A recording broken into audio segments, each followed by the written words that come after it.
ठीक आहे. बघा आता वाचन कौशल्य, आता वाचन कौशल्य मधलं आपल्याला हे महत्वाचं बघायचंय, जे तुमचं स्कॅनिंग आहे, स्किमिंग आहे ते बघा. वाचन म्हणजे केवळ अक्षर ओळखणं नाही, समजलं. वाचन म्हणजे फक्त अक्षर ओळखता आली म्हणजे वाचन नाही, तर अर्थासह वाचन करणं महत्वाचं, बरोबर ना. जसं या ठिकाणी श्रवण म्हणजे फक्त या ठिकाणी श्रवण म्हणजे या ठिकाणी काय आपण काय म्हणतो, फक्त ऐकणं नाही तर त्याचा अर्थ आकलन पण झालं पाहिजे. तसंच या ठिकाणी वाचनाचं आहे, म्हणजे वाचन आणि श्रवण हे दोन्ही सुद्धा या ठिकाणी गोष्टी महत्वाच्या आहेत, किंवा सेमच त्याच्यामध्ये विचार करायचा. आता बघा, एक सखोल वाचन असतं, त्याला आपण म्हणतो इंटेन्सिव्ह रिडिंग. सखोल वाचन आपण काय म्हणतो, इंटेन्सिव्ह रिडिंग म्हणतो. परीक्षेसाठी किंवा माहितीसाठी बारकाईने वाचणं. पहा, परीक्षेसाठी परीक्षेसाठी किंवा माहितीसाठी वाचणं म्हणजे हे आहे इंटेन्सिव्ह रिडिंग, म्हणजे एकदम बारकाईने वाचतं. परंतु बघा, परीक्षेसाठी एकदम एक दोन दिवस आधी 2 दिवस आधी परीक्षा आहे, किंवा समजा 2 दिवसानंतर परीक्षा आहे, त्यावेळेस इंटेन्सिव्ह रिडिंग आपण करत नाही. तयारी करायची असेल, बघा परीक्षेची तयारी करायची असेल किंवा माहिती मिळवायची असेल, त्यावेळेस आपण एकदम इंटेन्सिव्ह रिडिंग करणार. याला आपण काय करू शकतो, बारकाईने वाचन करतो, किंवा याला तपशीलवार वाचन सुद्धा म्हणतो. तपशीलवार वाचन, काय तपशीलवार वाचन म्हणजे अगदी सगळ्या गोष्टी असतील याच्यामध्ये, ज्या आपण वाचणार, अर्थ असेल सगळ्या गोष्टी. ठीक आहे, तर याला आपण काय म्हणतो तपशीलवार वाचन. ठीक आहे, आपण हे स्लोच घेणार आहे. आता विस्तृत वाचन, हे तपशीलवार वाचन समजलं का. परीक्षेसाठी, परंतु कधी परीक्षेची तुम्हाला तयारी करायची, समजा तुम्हाला एमपीएससीचा अभ्यास करायचा आहे, त्यासाठी तुम्ही काही भरभर वाचन नाही करणार, एकदम बारकाईने डीप मध्ये वाचन करणार. त्याच्यामध्ये तुम्ही सगळ्या गोष्टी बारकाईने अभ्यास करा. तुम्हाला परीक्षेमध्ये प्रश्नांची उत्तर लिहायची आहेत, त्यासाठी तुम्ही जे बारकाईने अभ्यास करणार ते सगळं तुमचं इंटेन्सिव्ह रिडिंग मध्ये येणार. मग प्रश्न विचारला जातो की परीक्षेमधलं वाचन तुमचं कोणतं असतं, परीक्षाच्या आत म्हणजे थोडक्यात एकदम तुम्ही आधी जे वाचन करता ते कोणतं असतं, आणि परीक्षेच्या अभ्यासासाठी किंवा परीक्षेच्या तयारीसाठी जे तुमचं वाचन असतं ते कोणतं असतं. तर परीक्षेच्या तयारीसाठी जे वाचन करणार ते तुमच्या ठिकाणी बारकाईने वाचन असतं, किंवा ते तुमचं इंटेन्सिव्ह वाचन असतं. लक्षात आलं, तपशीलवार वाचन असतं. आता बघा, विस्तृत वाचन म्हणजे एक्सटेन्सिव्ह रिडिंग आपण याला म्हणतो, की ज्या आनंदासाठी वाचतो. मग या ठिकाणी तुमच्या कथा असेल, तुमचं कादंबरी असेल, सगळ्यात महत्वाचं म्हणजे हे तुमचं मोठं वाचन असतं. इथं वेळ तुम्हाला पाहिजे जास्त लागतो, तर हे असतं आपलं विस्तृत वाचन, मोठं वाचन, विस्तृत वाचन. नंतर बघा स्कॅनिंग. ठीक आहे, स्कॅनिंग म्हणजे विशिष्ट माहिती शोधण्यासाठी आपण वेगाने वाचणार.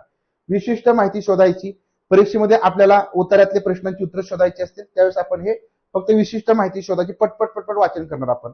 आणि हे तुमचं स्किमिंग म्हणजे काय, मुख्य सारांश समजून घ्यायचा आहे. जसं समजा आपण उत्तरा आधी पटकन वाचतो ना प्रश्न न बघता, पण त्यावेळेस आपण एकदम डीप मध्ये पण नाही वाचत, किंवा आनंदासाठी पण नाही वाचत, किंवा फक्त विशिष्ट माहिती पण शोधत नाही. फक्त आपण पटकन सगळं झरझर वाचून घेतो, सरसर वाचून घेतो. त्याला हिंदीमध्ये सरसरी म्हणायचं, सरसर वाचन करायचं. ते तुमचं कसं असतं, एकदम सगळा अर्थ, सगळा एक आपल्याला त्याचा म्हणजे आवाका समजला पाहिजे, नेमकं त्याच्यामध्ये काय आहे, वरवरचा अर्थ समजला पाहिजे. त्यावेळेस आपल्याला त्या प्रश्नांची उत्तरे पटकन येतात. आता आपण हे जे काय स्कॅनिंग आहे का स्किमिंग आहे ते थोडंसं डिटेलमध्ये समजून घेऊ. बघा, स्किमिंग यालाच आपण म्हणतो सारांश वाचन. ठीक आहे, स्किमिंग म्हणजे सारांश वाचन. ठीक आहे, हा सघन वाचन, बरोबर. बघा, जेव्हा आपण एखाद्या मजकुराचा मुख्य विचार म्हणजे गिष्ट असतो. ठीक आहे, मुख्य विचार गिष्ट असेल किंवा सारांश समजून घेण्यासाठी वेगाने वाचतो, तेव्हा त्याला आपण स्किमिंग म्हणतो. त्यावेळेस त्याला काय म्हणतात, स्किमिंग म्हणजे सगळा वर्वाचा सार समजून घ्यायचा असेल, किंवा त्याच्यात एक मध्यवर्ती कल्पना समजून घ्यायची असेल, बरोबर, त्याला आपण अजून एक शब्द असतो पण मध्यवर्ती कल्पना किंवा मध्यवर्ती अर्थ समजून घ्यायचा असेल, तर यासाठी आपण जे वाचन करतो वेगाने वाचन करतो मात्र. ठीक आहे, वेगाने वाचन करतो, त्यावेळेस त्याला आपण काय म्हणायचं, स्किमिंग म्हणतो. मॅडम काय होते, कुठं तुमचं कन्फ्युज होते, कुठं होते सांगा बरं, काय नाही समज तुम्हाला सांगा एकदा.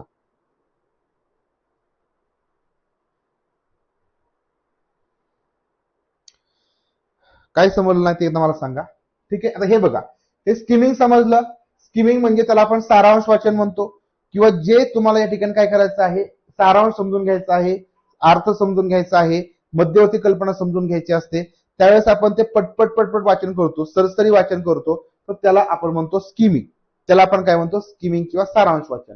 आता उद्देश बघा, की मजकूर कशाबद्दल आहे, बरोबर ना. म्हणजे जसं समजा तुम्हाला पुस्तकामध्ये एखादा धडा आहे, ठीक आहे, एखादी कविता आहे, तर ती कविता नेमकी कशाबद्दल आहे, तर ती आपल्याला काही डिटेलमध्ये वाचायची नाही. तर आपण ज्यावेळेस ती वरवर पटपट भरभर वाचू ना, त्यावेळेस आपल्याला ते समजतं की अरे याचा नेमकं काहीतरी कशाबद्दल तरी आहे, म्हणजे वरवरचा अर्थ समजतो. तर त्यावेळेस वाचन तुमचं कसं काय असतं, स्किमिंग असतं, सारांश वाचन असतं, कारण आपल्याकडे डिटेलमध्ये वाचायला वेळ नाही. नंतर वेग कसा असतो, वेग हा वाचण्याचा वेग खूप जास्त असतो. स्किमिंग मध्ये वेग खूप असतो, म्हणून त्याला आपण म्हणतो सरसरी वाचन. सरसरी वाचन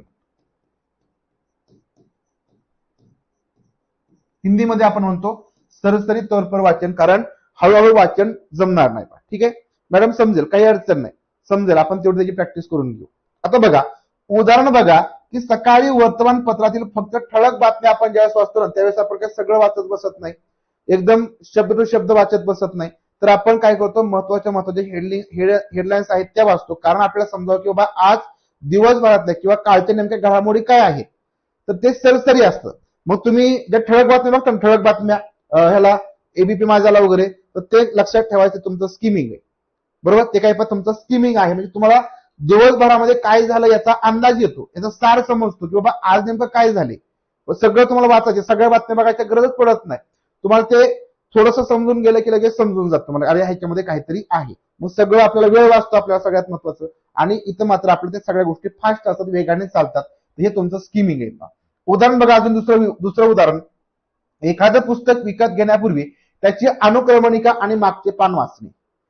बरोबर की नाही, आपण सगळं पुस्तक वाचत नाही बसत, पहिलं पान कोणतं, शेवटचं पान कोणतं, अनुक्रमणिक कोणती, किंवा आपण एखादं असं जे पान आहे असं उलटत जातो, बरोबर ना, असं ठिकाणी करत जातो. मग त्यावेळेस आपल्याला समजतं त्याच्यामध्ये नेमकं काय आपल्याला उपयुक्त आहे का उपयुक्त नाही. कारण आपण दुकानामध्ये सगळंच एकदम पेज बाय पेज तर वाचू शकत नाही, तर त्यासाठी आपल्याला वरवरचं वाचावं लागेल. ज्यावेळेस समजेल की याच्यामध्ये आपल्याला जे पाहिजे ते आहे किंवा नाही, तर ते तुमचं स्किमिंग असतं. दुसरं, एखाद्या कथेचा फक्त मध्यवर्ती विचार समजून घेण्यासाठी बरोबर वाचतो. एखादी कथा आहे, एखादी गोष्ट आहे, तर ती नेमकी कशावरती आधारलेली आहे हे समजून घ्यायचं असेल, मध्यवर्ती कल्पना काय आहे, तर त्यावेळेस आपण ती बरोबर वाचतो, सरसर वाचतो, तर त्यावेळेस तुमचं ते स्किमिंग.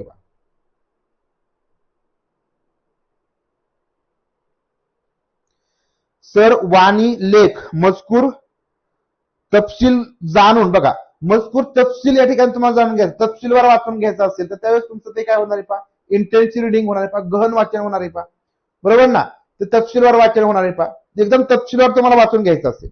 लेखन, मजकूर, तपशील जाणून घ्यायचं असेल, तपशीलवार म्हणजे सगळं त्याच्यामध्ये सगळ्या गोष्टी जाणून घ्यायच्या, एकदम बारीक सारीक सगळ्या गोष्टी, तर ते तपशीलवार वाचन असतं, ते तुमचं इंटेन्सिव्ह रिडिंग असतं, बरोबर ना. हे तुमचं सखोल वाचन असतं, इंटेन्सिव्ह रिडिंग असतं, खोलवर वाचन असतं, हे तुमचं खोलवर वाचन. हे समजलं का सांगा, स्किमिंग समजलं का. आता दुसरा प्रकार आहे पा स्कॅनिंग. स्कॅनिंग म्हणजे पा शोध वाचन. स्कॅनिंग बघा, स्कॅनिंग म्हणजे काय असतं, सोपं आहे बघा. स्कॅनिंग म्हणजे थोडक्यात आपल्याला सगळं वाचायचं नाही, पटपट वाचायचं नाही, सगळा अर्थही समजून घ्यायचा नाही. आपला उद्देश असतो फक्त आपल्याला ज्याचं उत्तर पाहिजे तर तेवढंच फक्त आपल्याला बघायचं, तेवढंच सापडलं की बास. पेपरमध्ये आपला सगळा पेपर सगळ्या घडामोडी बघायच्या नाहीत, सगळ्या बातम्या बघायची नाहीत, तर फक्त आपल्याला बघायचं आहे की आपल्याला शिक्षक भरतीविषयी कुठं काय आलेलं आहे का, बरोबर ना, किंवा कुठं नोकरीबद्दलची कुठं काय बातमी आलेली आहे का, किंवा समजा काल परवा काहीतरी झालेलं असेल त्याबद्दलची कुठं बातमी आली का, तेवढीच आपली नजर शोधत राहते. बाकीच्या बातम्यांकडे आपण किंवा बाकीच्या काही गोष्टी असतात त्याकडे दुर्लक्ष करतो. फक्त स्पेसिफिक इन्फॉर्मेशन तुम्हाला शोधायची, बातमी शोधायची, त्यावेळेस तुमचं असतं स्कॅनिंग. तर शोध वाचन फक्त शोधण्याचं काम करतो. जेव्हा आपण एखाद्या मजकुरातून विशिष्ट माहिती, स्पेसिफिक इन्फॉर्मेशन शोधण्यासाठी वाचतो, त्याला आपण म्हणतो स्कॅनिंग. त्याला काय म्हणायचं पा, स्कॅनिंग म्हणायचं पा. वर्ड टू वर्ड पा, वर्ड एकदम वर्ड म्हणजे शब्द आणि शब्द वाचन, म्हणजे तुमचं इंटेन्सिव्ह ना, तपशीलवार, अगदी तपशीलवार. ठीक आहे, बघा यात आपण इतर माहितीकडे पण दुर्लक्ष करतो आणि फक्त हव्या असल्या शब्दावरती किंवा आकड्यावरती पण लक्ष केंद्रित करतो. बाकीच्या माहितीकडे दुर्लक्ष करायचं, जे पाहिजे तेवढ्याकडे आपण लक्ष असतो. इथं बघा, विशिष्ट नाव शोधायचंय, तारीख शोधायची, आकडा शोधायचा आहे आणि पत्ता शोधायचा असेल तर याच्यासाठी तुमचं हे स्कॅनिंग असतं. हा बरोबर, वेळापत्रक असेल तर वेळापत्रकामध्ये आपण फक्त आपला तास बघतो, बरोबर, टाइम टेबल आहे. किंवा अजून बघा तुम्ही आपले जे काही बस स्टँड आहे त्याच्यामधलं वेळापत्रक बघतो, तर त्याच्यामध्ये तुम्हाला कुठं जायचं असेल, मुंबईहून पुण्याहून मुंबई जायचं असेल तर तेवढंच आपण बघतो. रेल्वेच्या स्टेशनला तुम्ही गेल्यानंतर आपण तेवढंच फक्त नजर ठेवतो, बाकीच्याकडे दुर्लक्ष करतो. आपल्या बाबतीतली माहिती आली तेवढंच बघतो. आता याच्यामध्येच बघा, तुम्ही स्कॅनिंग लिस्टिंग पण करता, जसं तुमचं रीडिंग आहे तसं तुमचं स्कॅनिंग लिस्टिंग पण होतं. म्हणजे तुम्ही जे काय ते लोक अनाऊन्स करत असतात, बरोबर ना, त्यावेळेस तुम्हाला शब्द ऐकला पुणे की लगेच तुम्ही ते बारकाईने पण लगेच ऐकता, तेवढंच ऐकता, बाकीकडे तुम्ही दुर्लक्ष करता, बरोबर की नाही. किंवा बघा अजून की खूप गर्दी आहे, खूप गर्दी आहे, तुम्हाला कोणीतरी हाक मारली, तुम्ही बाकीकडे बाकीचे पण एकमेकाला हाका मारतात, पण तुम्हाला कोणीतरी हाका मारली तुम्हालाच कळतं, तर त्यावेळेस समजा स्कॅनिंग आहे. कारण भरपूर जण पण आवाज बोलणारे असतील, आवाज देणार असतील, पण तुम्ही फक्त स्पेसिफिकच माहिती ऐकता, तर ते तुमचं स्कॅनिंग लिस्निंग असतं. ठीक आहे, तर हे म्हणजे लिस्निंग आणि रिडिंग याबद्दलच्या कन्सेप्ट जवळजवळ सेम आहेत, आणि तुमचं लेखन आणि तुमचं बोलणं याबद्दलच्या कन्सेप्ट सुद्धा जवळजवळ सेम असतात. तर हे फक्त फरक यातला समजून घ्या. आता बघा, वेग इथं खूप जास्त असतो, नजरेने फक्त अपेक्षित माहिती शोधण्यासाठी. उदाहरण बघा, डिक्शनरीमध्ये शब्दकोश आहे, एखाद्या शब्दाचा अर्थ शोधायचा असेल, बरोबर, शोधायचा असेल, हा किंमत पाहणे असेल, फक्त किंमत आपण बघतो, बाकीकडे दुर्लक्ष करतो. रेल्वेच्या वेळापत्रकात आपल्या गाडीची वेळ बघायची असेल, फोन बुक मध्ये एखाद्याचा मोबाईल नंबर शोधायचा असेल, किंवा जर समजा तुम्ही बुकिंग केलं असेल तर बुकिंग मध्ये तुमचं नाव शोधायचं असेल, रिझल्ट आलाय मोठा, रिझल्ट मधलं फक्त तुम्ही तुमचंच नाव शोधता, बरोबर ना, बाकीच्या नावांची तुम्हाला घेणं देणं नसतं, तुमचंच नाव शोधता, तर ते तुमचं कसं आहे, काय सगळं स्कॅनिंग आहे. ओके, समजलं का सांगा स्कॅनिंग. आता लेखन कौशल्य बघू आपण. काय पहा, लेखन कौशल्य, वाचन कौशल्य समजलं का? समजलं, क्लिअर झालं का सांगा. 8 वाजेपर्यंत आपला हा सेशन चालेल. मला असं वाटलं आपलं संपेल, परंतु थोडासा वेळ लागला, असू द्या. बघा, लेखन कौशल्य म्हणजे रायटिंग स्किल, ते सर्वात कठीण आणि शेवटचं कौशल्य पहा, सगळ्यात कठीण आणि शेवटचं कौशल्य असतं पहा, बरोबर आहे पहा. रोल नंबर शोधायचा असेल तर उद्देश असतो की विचारांना चिन्हामध्ये लिपिबद्ध करणं, म्हणजे आपले जे विचार आहेत ते आपल्याला लिपिबद्ध करायचे असतील, त्याच्यासाठी लेखन कौशल्य अवघड असतं. याच्यामध्ये प्रक्रिया, मग आपण बघितली प्रक्रिया, लेखन सगळ्या प्रक्रिया कौशल्य बघितलेले आहेत, त्यामुळे आपण ते आता बघत नाही. मग थोडक्यात बघा, नियोजन असतं, मसूद तयार करणं असेल, संपादन, अंतिम लेखन असेल, मग तुमच्या ठिकाणी विचार करणं, ब्रेन फॉर्मिंग, हे याच्यात येईल. या सगळ्या गोष्टी पण याच्यामध्ये येतील, शेवटी प्रकाशन येईल. तर हे आहे तुमची लेखन प्रक्रियेमधली प्रक्रिया कौशल्य पहा. ठीक आहे, हे थोडंसं अवघड असतं, सगळ्यात शेवटचं असतं. आता जे भाषिक कौशल्य आहे त्याच्यामध्ये काय असतो, आंतरसंबंध असतो, म्हणजे चारही कौशल्य एकमेकांपासून वेगळी नसतात, तर ती कशी असतात, एकात्मिक म्हणजे इंटिग्रेटेड स्वरूपात शिकली जातात. कशी असतात, इंटिग्रेट असतात, म्हणजे तुमचं लेखन असेल, तुमचं वाचन असेल, तुमचं श्रवण असेल, हे एकमेकांशी गुंपलेले असतात. मूल आधी ऐकते, मग बोलायला शिकते, मग वाचते, आणि शेवटी काय करते, लिहिते. तर हा नैसर्गिक क्रम आहे बघा, म्हणजे शिकण्याचा हा काय पहा, नैसर्गिक क्रम आहे. परंतु याच क्रमाने शिकतील असं बिलकुल नाही. क्रम जरी नैसर्गिक असला तर याच क्रमाने शिकतील असं नसतं. परंतु वर्गात शिकवताना चारही कौशल्य सोबत चालतात, बरोबर ना, सोबत चालतात. उदाहरण बघा, शिक्षक वाचतात आणि मुलं काय करतात, ऐकतात आणि लिहितात. काही जण लिहितील, लिहिता लिहिता बोलतील, गप्पा मारतील, काही जण तर अभ्यास करता करता गाणी ऐकतात, बरोबर की नाही. म्हणजे ते वाचन पण चालतं आणि त्यांचं ऐकण्याचं पण काम चालतं. म्हणजे जे सगळी तुमची कौशल्य असतात तर ती एकमेकांसोबत चालतील, एकमेकांशी गुंपून चालतील, बरोबर ना, एकमेकांच्या हातात अंतरून चालतील आपण असं म्हणू. म्हणजे ते म्हणजे एकदम पॅरलल नसतात, किंवा आपण काय म्हणू, ते एका पाठोपाठ नसतात, म्हणजे हे झालं की ते झालं की ते असं नसतं, ते सगळं सोबत असतं. म्हणून हे सगळे भाषिक कौशल्य एकमेकांशी आंतरसंबंधित असतात. ठीक आहे, चला पटपट उत्तर द्या. 21, थोडं जरा फास्ट घेऊ. चला, हे तुम्हाला समजलं का वाचन, कारण वाचन प्रकार खूप महत्वाचे होते बा, स्कॅनिंग, स्किमिंग.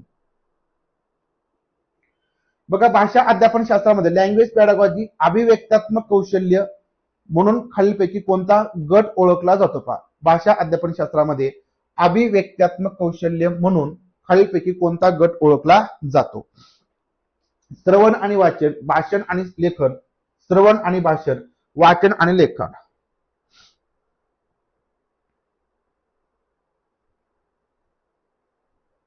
भाषण आणि लेखन.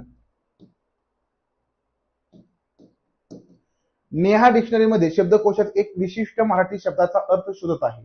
या प्रक्रियेत ती इतर सर्व शब्दांकडे दुर्लक्ष करून केवळ त्या विशिष्ट शब्दावर नजर केंद्रित करते. नेहाची ही वाचन पद्धत खालीलपैकी कशाचे उदाहरण आहे?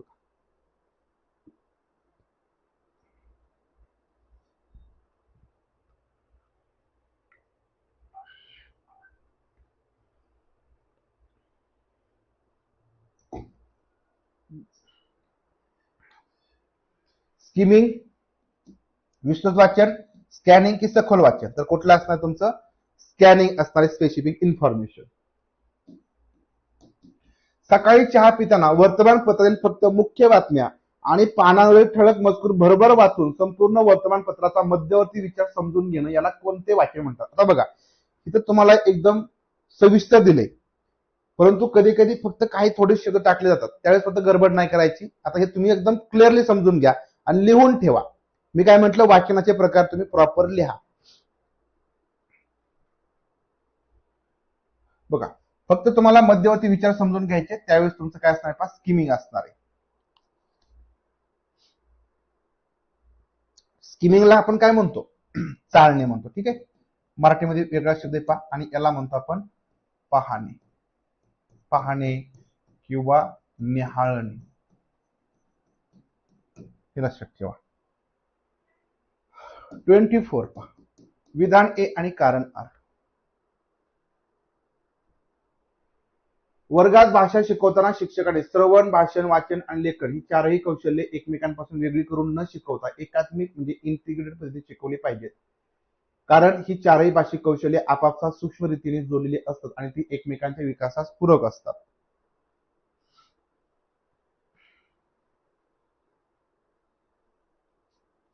पहिलं काय पहा, इंटिग्रेटेडने शिकली पाहिजे, बरोबर आहे, कारण ही चारही एकमेकांशी म्हणजे एकमेकांशी सूक्ष्मतेने जोडलेली असतात आणि ती एकमेकांना पूरक असतात. बरोबर, पूरक ठरतात. म्हणून ऑप्शन क्रमांक तुमचा पहिला येईल, आर आणि याचे योग्य स्पष्टीकरण करते. 25, प्राथमिक किंवा उच्च प्राथमिक स्तरावर वाचन कौशल्य शिकवण्याचा मुख्य आणि खरा उद्देश कोणता मानला जातो?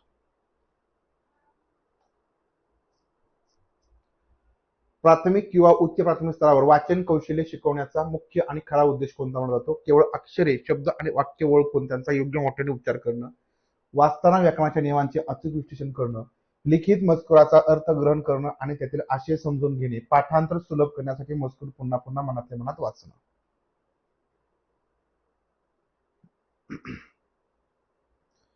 वाचनाचा तर लिखित मजकुराचा अर्थ ग्रहण करणं आणि त्यातील आशय समजून घेणं.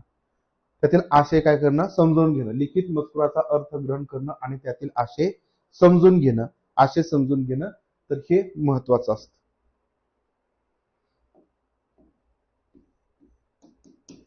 शिक्षकाने विद्यार्थ्यांना सुट्टीच्या दिवसात अवांतर गोष्टीची पुस्तके, कथासंग्रह आणि बाल साहित्य वाचण्याचा सल्ला दिला. शिक्षकाचा हा उपक्रम खालीलपैकी कोणत्या प्रकारच्या वाचनाला प्रोत्साहन देतो?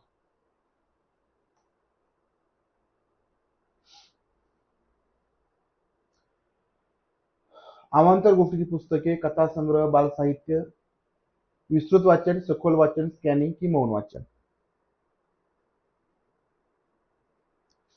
हा, फिरून विचारल्यामुळेच मी काय म्हटलं की तुम्ही ते लिहून ठेवायचं. बघा, तर हे तुमचं काय पहा, विस्तृत वाचन आहे पहा, एक्सटेन्सिव्ह रिडिंग आहे पहा, विस्तृत वाचन, एक्सटेन्सिव्ह रिडिंग.